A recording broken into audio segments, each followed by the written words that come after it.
Bonjour à tous. Comme vous savez, depuis le 6 février, s'est ouvert à Paris le sommet de l'intelligence artificielle. C'est l'occasion, dans cette courte vidéo, de parler d'un problème particulier, c'est la fuite des cerveaux français vers l'étranger dans le domaine de l'intelligence artificielle.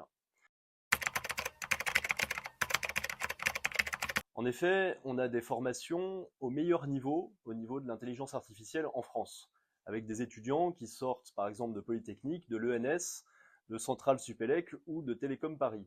Et de façon plus générale, on a d'excellents mathématiciens en France qui sont très prisés à l'étranger, pour des compétences variées dans le domaine de l'intelligence artificielle, comme le deep learning, le machine learning ou la cybersécurité par exemple.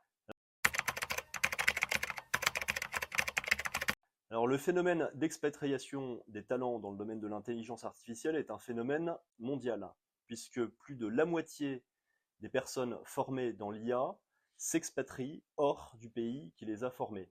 C'est que c'est un phénomène mondial et que la compétitivité est accrue dans ce domaine.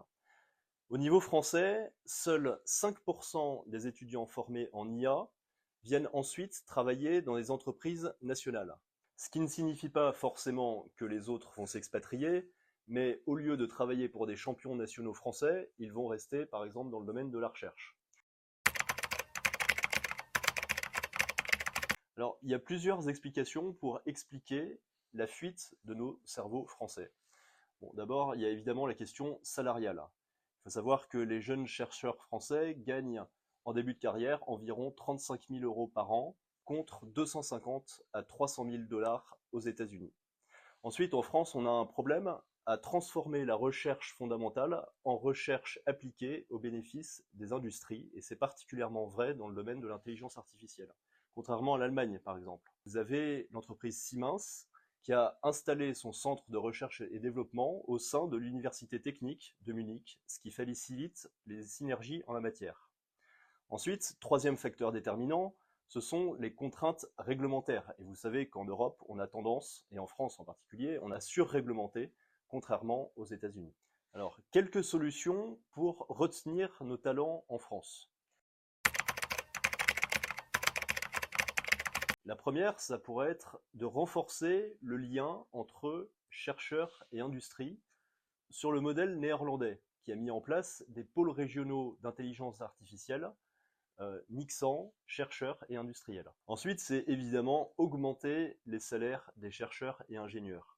Alors pour ça, deux voies. D'abord, faciliter les cofinancements publics-privés dans le domaine de la recherche, et ensuite, avoir une facilité fiscale. Vous savez qu'on avait proposé pendant la présidentielle l'exonération de l'impôt sur le revenu pour les moins de 30 ans. Eh bien, c'est une facilité fiscale pour maintenir les talents en France. Il faut évidemment alléger les normes réglementaires. On a tendance en Europe à surréglementer, alors qu'aux États-Unis, on a tendance plutôt à libérer. Donc si régulation il doit y avoir, c'est pas au niveau européen, mais c'est éventuellement au niveau mondial pour pas se soumettre à une concurrence par la norme vis-à-vis des États-Unis. Enfin, il y a un effort à faire au niveau de l'éducation nationale.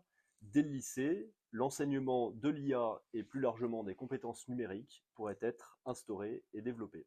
En conclusion, la France a tous les atouts pour devenir un leader en matière de l'intelligence artificielle, et en particulier des talents et des cerveaux, cette fois-ci bien humains.